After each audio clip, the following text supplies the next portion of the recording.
Hola, ¿cómo están todos? Qué bueno volver a encontrarnos, qué bueno volver a encontrarnos, qué bueno volver a vernos y qué bueno volver a vincularnos para seguir pensando, reflexionando y trabajando juntos distintos conceptos, categorías, problemas e ideas que van surgiendo de la filosofía y del trabajo que venimos haciendo desde comienzo de año con distintos autores. En la clase de hoy vamos a trabajar quizá a uno de los filósofos más importantes del pensamiento occidental. Estamos hablando de Platón, ¿sí? Popularmente conocido como Platón, en realidad su aparente verdadero nombre es el nombre de Aristócles, nacido en una ciudad llamada Egina, aunque desarrolló gran parte de su vida intelectual, de su vida política y de su vida social en Atenas, ¿sí? Estuvo fuertemente vinculado a la vida cultural de Atenas y de hecho en Atenas va a desarrollar parte de su tarea educativa, va a fundar una academia en el año 387 antes de nuestra era y va a establecer vinculaciones con la mayoría de los pensadores y la mayoría de los intelectuales y filósofos de su tiempo en esa ciudad de Atenas, que es en el siglo IV antes de nuestra era una de las ciudades más importantes de la cultura occidental, una de las polis más importantes de la cultura occidental. Hay un detalle muy importante que es necesario remarcar y plantearle a todos aquellos que quieren aproximarse a la obra de Platón. Platón nace exactamente en el año 428 antes de nuestra era, justo en el momento o en un momento muy próximo a la muerte de Pericles, quien fue el líder político y el líder populista más importante de la polis democrática, de la Atenas democrática, y eso de alguna manera condiciona fuertemente su perspectiva frente a las instituciones políticas de Atenas. De hecho, se suele señalar que Platón es profundamente antidemocrático, o que todo su pensamiento político y su pensamiento filosófico está atravesado por una tendencia antidemocrática y más cerca o más próximo a una tendencia elitista o una forma elitista de observar, de analizar y de pensar a la participación política y al Estado. Y esto tiene una razón de ser, básicamente. ¿Cuál es la razón de ser? En primer lugar, que Platón proviene, ¿sí?, de una educación y de un conjunto de antecedentes familiares de origen noble, es decir, está más cerca de una visión aristocrática de la realidad que de una visión democrática de la realidad. Pero además de su propio condicionamiento familiar, la educación de Platón, si bien se realiza en espejo frente a lo que lo que es el pensamiento de los sofistas, de hecho él es alumno de un sofista, Crátilo, también será alumno de Sócrates, después vamos a hablar un poquito de eso, va a realizar una profunda crítica al pensamiento sofista y una profunda crítica que lo llevará a colocarse en una posición totalmente contraria al relativismo sofista y en una posición además contraria a esta idea de que para cada hombre hay una concepción del mundo distinta, para cada hombre hay una opinión, para cada hombre hay una interpretación de la realidad. Esto se debe a dos cuestiones, como les dije recién.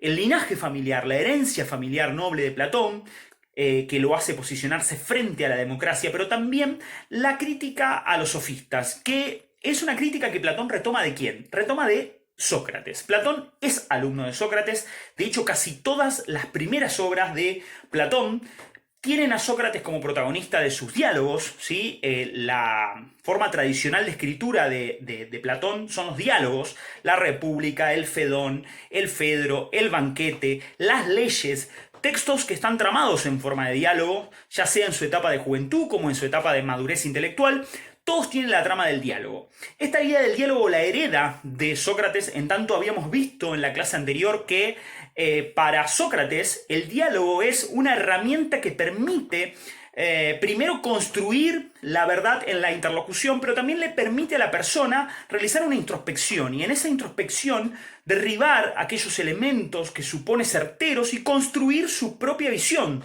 de la verdad, su propia noción de la verdad, ¿sí? Realizar lo que llama él un parto, ¿sí? La mayéutica, la búsqueda, el alumbramiento de la verdad en su propio interior. Platón, ¿sí?, retoma la idea de los diálogos, retoma la idea de que la noción de verdad puede construirse en la interlocución con el otro, pero se aparta lentamente de su maestro Sócrates para constituir una idea totalmente distinta y ya sí radicalmente contrapuesta a la de los sofistas. Mientras que los sofistas van a sostener que la verdad depende del punto de vista de interpretación del sujeto, que la verdad está relacionada con la capacidad que tiene ese sujeto de actuar retóricamente, es decir, de construir argumentos, ¿sí? Y por lo tanto que la verdad es relativa. Hay una frase muy famosa de los sofistas que dice que cada hombre es la medida de todas las cosas, es decir, para cada cosa hay una interpretación. Platón va a contraponer a esta concepción. ¿Por qué se va a contraponer a esta concepción? Bueno, se va a contraponer básicamente porque él considera que el relativismo sofista lleva a una crisis de valores, ¿sí? Que socava, que destruye, ¿sí? Que altera el normal funcionamiento de las instituciones políticas de las ciudades, de la polis particularmente a la que él se está dirigiendo. Es decir, bajo esta idea de que existen una pluralidad de miradas, de voces, de opiniones, ¿sí? Lo que tenemos es un relativismo total, va a decir Platón. Y esto lleva a los hombres a convertirse en escépticos. Los hombres dejan de creer que existen valores y conceptos universales, como la idea del bien, la idea de la verdad, la belleza y la justicia. Y frente a ello, ¿sí? Se va a construir casi el eje transversal del pensamiento de Platón. ¿Qué quiero decir con esto? Que mientras que los sofistas van a sostener que existen verdades múltiples y relativas, verdades caleidoscópicas, ¿sí? Múltiples miradas de la realidad, Platón va a sostener que esa perspectiva lleva a la crisis social, a la crisis moral, y que se necesitan nociones, ¿sí? Claras, estables, estáticas, universales acerca de lo que es la verdad, la belleza, la justicia y el propio bien. ¿Dónde va a encontrar esas nociones? Bueno, las va a encontrar, ¿sí? En una construcción que va a realizar Platón, que tiene construcción intelectual que va a realizar Platón, que tiene implicancias políticas, pero también tiene implicancias en el campo del conocimiento. Políticas en el sentido de que Platón va a construir, a diferencia de Sócrates, que será medio prescindente de la cuestión política, Platón va a construir un modelo de sociedad ideal, pero también va a construir un paradigma respecto de cómo se concibe y cómo se define la verdad, la realidad y el conocimiento. Vamos primero con esto, que es lo que más nos importa más allá de la cuestión política, que la vamos a ver al final.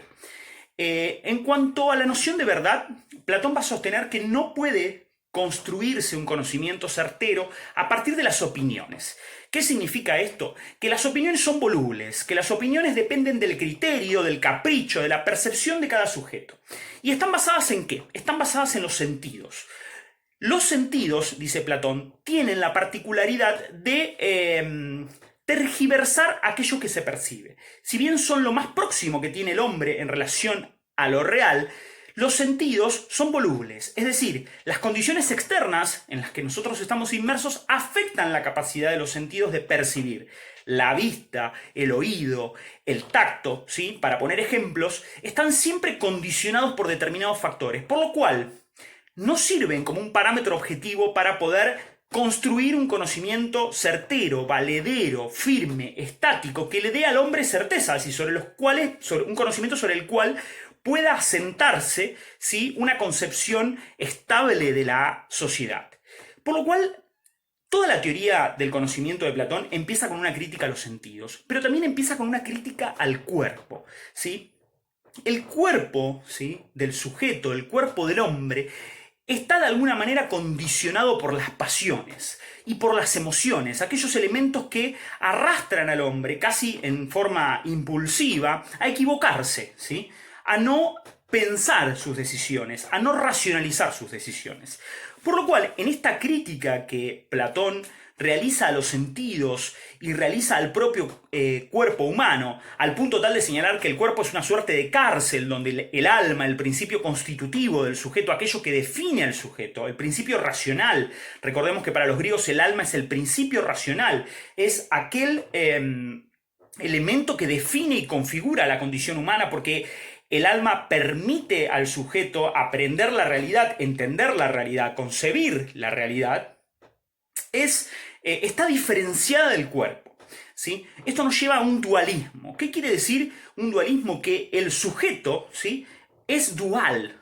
Por un lado, su cuerpo sensitivo, ¿sí? Su cuerpo material, la cárcel del alma, ¿sí? Y por otro lado, el alma como un principio constitutivo que trasciende al propio hombre, ¿sí? Que trasciende a la propia condición humana y que particularmente en algún momento se encarna en un cuerpo, ¿sí? Lo dota de una capacidad racional, lo dota de una capacidad intelectiva, lo dota de una capacidad de comprender el mundo, pero que está separada del cuerpo y que de alguna manera funciona como el elemento que conduce a ese cuerpo, que es meramente emotivo, sensitivo, ¿sí? Pasional. Así como el cuerpo es dual, se va a señalar Platón que el mundo, el universo tal como lo concebimos, también es dual. Y aquí viene su teoría dual del conocimiento, su teoría dual de la realidad. Algunos la llaman teoría de las formas, ¿sí? ¿Qué quiere decir teoría de las formas o la teoría dual del conocimiento? ¿Sí? Básicamente que así como el sujeto está atravesado por una dualidad, el universo, ¿sí? Universo es una palabra griega que quiere decir orden, el mundo, ¿sí? Es dual. Por un lado, el mundo de los sentidos, como dijimos recién, el mundo marcado por los impulsos, el mundo marcado por las apariencias, por las percepciones que tenemos de la realidad, y un mundo aparte de ese mundo de los sentidos, segregado de ese mundo de los sentidos, que Platón llamará el mundo de las ideas, el mundo de los modelos arquetípicos, el mundo de las formas que dan sentido a el mundo de las apariencias y de los sentidos. ¿La hicimos muy compleja? Sí, la hicimos muy compleja porque la teoría de Platón es compleja. Pero básicamente lo que nos está diciendo Platón es que el universo está partido, ¿sí? El universo, el mundo, está partido en dos realidades diversas. Una realidad auténtica, que es la realidad de las ideas, de las formas que dan sustento, que organizan a este mundo material, y una realidad material, ¿sí? Menos auténtica, ¿sí? Menos real, si se quiere, formada por las apariencias, por las cosas, ¿sí? Las cosas cotidianas, los objetos que nos rodean, los entes que nos rodean. Esas cosas, esos entes que nos rodean en el mundo material, ¿sí? Son meras, va a decir Platón, copias de ese mundo de las ideas. ¿Qué quiere decir esto? Que las ideas, las formas, los conceptos que sustentan al mundo material funcionan, digamos, como sostén de ese mundo material. Lo fundamentan a ese mundo material. Las cosas concretas con las que nosotros tenemos trato a diario son solo copias, ¿sí? De ese mundo de las ideas. Mientras que el mundo de lo sensible es un mundo mutable, es un mundo que no es certero, es un mundo de apariencias, de sombras, va a decir Platón. El mundo de las ideas es un mundo arquetípico. Arquetípico quiere decir un mundo modélico, un mundo que es tomado como referencia por parte de las cosas del mundo sensible. Y que además es la causa, ¿sí? De esas cosas del mundo sensible. La diferencia es que las ideas son inmutables. ¿Qué quiere decir que son inmutables? Que no se transforman, que no son accidentales, es decir, que no sufren las transformaciones propias del mundo de lo material. Ponemos un ejemplo concreto. Tenemos por un lado el triángulo, ¿sí? El triángulo que yo puedo dibujar en una hoja. Ese triángulo que yo puedo dibujar en una hoja tiene determinadas características que van a depender de mi habilidad para dibujarlo, ¿sí?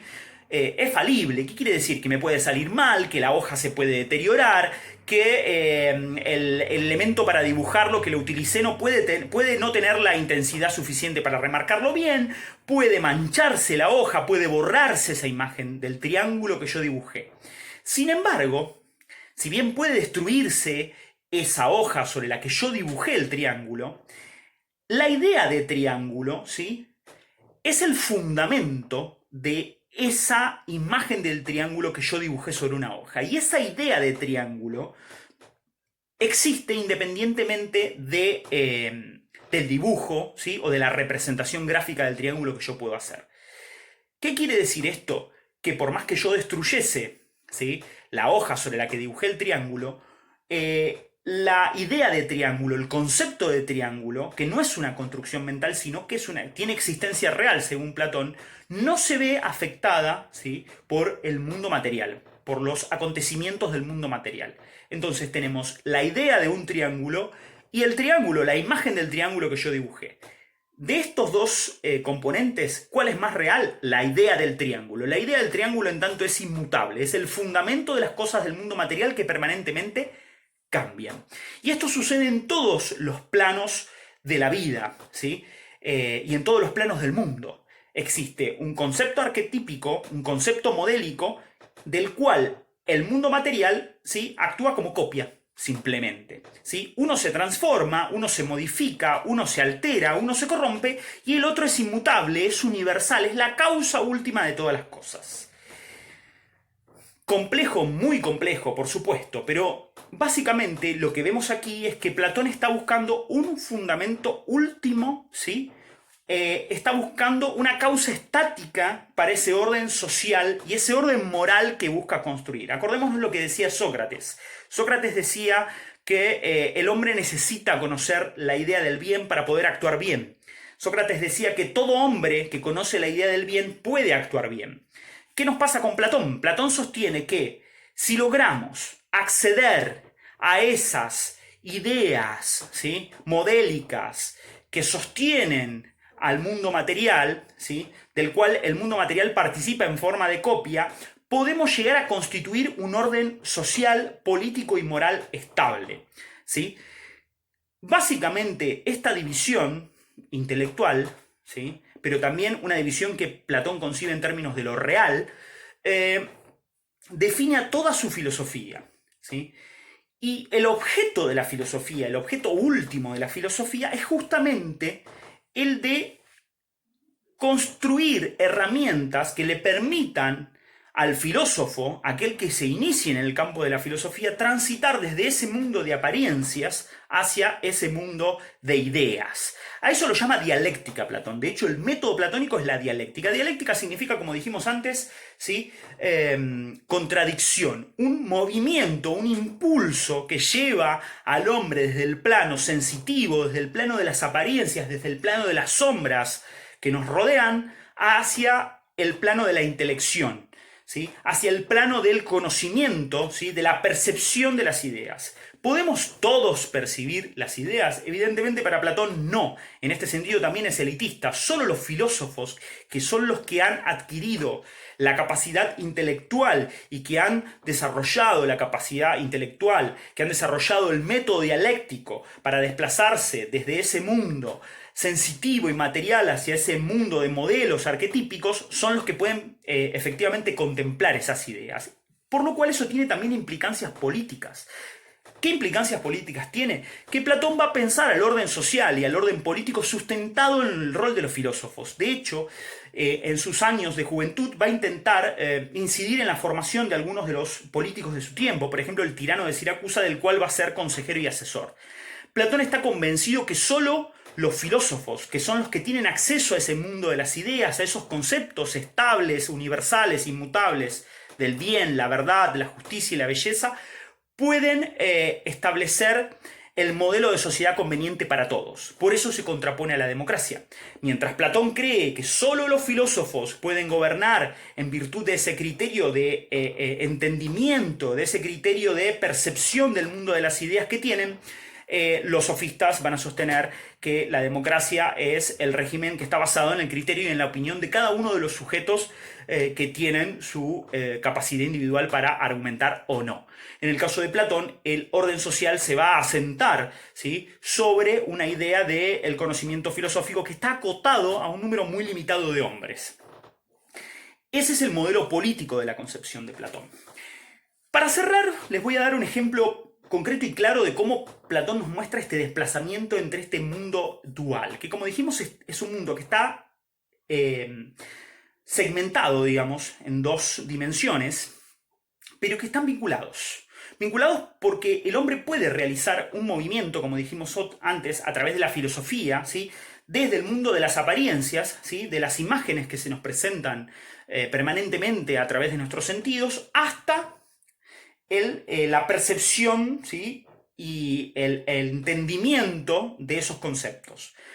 Y además, como dice el filósofo Adolfo Carpio, hay una vinculación entre esos mundos que es una vinculación de copia, de imitación, ¿sí? El mundo material imita, funciona como una copia del mundo de las ideas, sin ser real, porque eso es muy importante. Toda la realidad sensitiva, realidad entre comillas, ¿sí?, todo lo sensitivo, todo lo material que nos rodea no es real, va a decir Platón, ¿sí?, o en todo caso es una realidad menguada. La realidad genuina, la realidad auténtica son las ideas. Y a esa realidad solo se puede acceder mediante el ejercicio de la filosofía, ¿sí? Y vamos a poner, como les dije antes, un ejemplo breve sobre cómo es ese movimiento de ascenso hacia el mundo de las ideas, o de desplazamiento, de impulso, va a decir Platón, casi un impulso erótico, como si fuese un impulso de amor, donde el hombre persigue, busca el conocimiento, intentando ascender en el ejercicio de la filosofía. Él lo sintetiza en lo que se llama la alegoría de la caverna. ¿Qué es la alegoría de la caverna? La alegoría de la caverna, alegoría quiere decir metáfora, es una metáfora en la cual Platón da cuenta de la existencia de un prisionero que está dentro de una caverna, de una cueva, ¿sí? Atado por la espalda, ¿sí? Tiene una atadura por la espalda y está viendo una pared, es decir, está mirando hacia el fondo de la cueva de espaldas hacia la salida de esa cueva. Antes de la salida hay una pared. Y detrás de esa pared, cerca de la puerta, hay una serie de hombres que transitan detrás de esa pared con llamas encendidas, ¿sí? El hombre que está atado, ¿sí? Con sus manos en la espalda, mirando el fondo de la caverna, lo único que ve sobre el fondo de la caverna son sombras. Pero como nunca se ha movido, como nunca ha intentado salir de esa caverna, está totalmente convencido de que lo real son las sombras que ve. Y que lo único real, ¿sí? De acuerdo a la percepción que tiene, son esas sombras que ve. Ahora bien, supongamos que de repente liberamos a ese hombre de la caverna y lo hacemos ascender lentamente hacia el exterior. Con lo primero que se encontrará será con las llamas, ¿sí? Las llamas que estaban encendidas detrás de ese muro antes de la salida. Ahí podrá percibir que las sombras que él veía eran producidas artificialmente, ¿sí? Por objetos que se desplazaban detrás de él. Es decir, hará un paso intermedio, ¿sí? Y podrá ver que las imágenes, ¿sí? Son lo menos auténtico, las sombras son lo menos auténtico que se le presentaba ante sí. Pero las cosas, ¿sí? Que se proyectaban detrás de esas sombras y que reflejaban en la pared por el efecto de la llama, tampoco son del todo la realidad, ¿sí? Son las cosas sensibles, concretas, ¿sí? Los objetos que se desplazaban.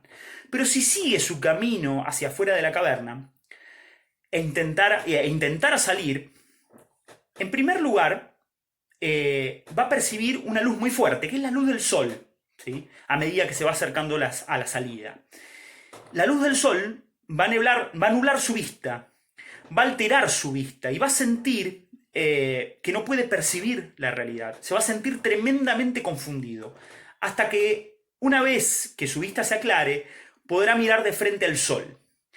Cuando mire de frente al sol, podrá percibir que ese sol es la auténtica realidad y no las sombras y los objetos a los que estaba acostumbrado dentro de la caverna. Esta metáfora que sintetiza la división existente entre el mundo sensible y el mundo de las ideas que nos plantea Platón, pero a su vez el ascenso, que va desde las imágenes, desde las apariencias a las que estamos acostumbrados y a las que tomamos por conocimiento certero, va a decir Platón, y el mundo de las ideas, que es el mundo real. El sol metaforiza a las ideas. Y que nuestros ojos estén nublados cuando nos confrontamos con esa realidad también metaforiza Platón la crisis que atravesamos cuando descubrimos que ese mundo de apariencias en el que estábamos invertidos, estamos sumidos, quise decir, no es tal como habíamos concebido.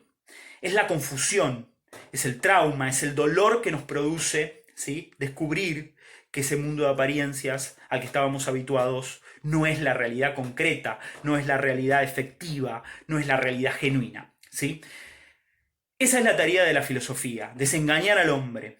Esa es la tarea de la filosofía, impulsar al hombre a apartarse de las apariencias, alejarse de las opiniones, ¿sí?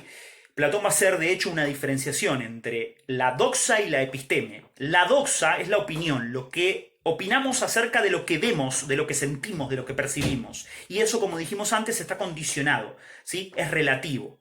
Mientras que la episteme es el conocimiento genuino, la capacidad que hemos desarrollado de percibir los conceptos y las ideas que son la garantía de un orden social, político, moral e incluso intelectual estable.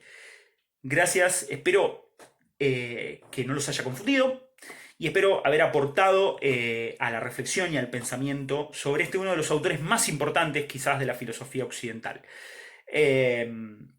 Como les dije antes, el aporte de Platón trasciende, ¿sí?, a su propia obra, porque sus textos influyeron en los sucesivos pensadores e intelectuales occidentales, sobre todo en Aristóteles, ¿sí?, que va a ser uno de sus discípulos, pero también uno de sus principales contradictores, pero también en toda la filosofía cristiana medieval y en parte de la filosofía occidental de los siglos XV, XVI, XVII e incluso siglo XVIII, siendo retomado en distintos momentos de la historia.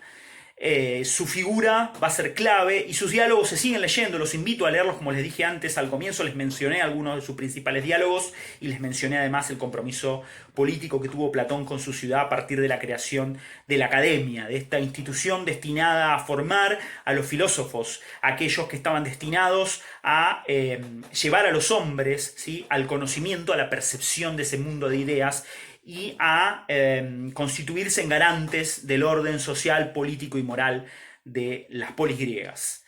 Nos vemos en la próxima clase y seguimos como siempre pensando juntos. Cualquier duda, con cualquier consulta, me escriben. Si pueden, comparten este video con quien quieran y se suscriben también donde está la campanita. Un abrazo grande para todos.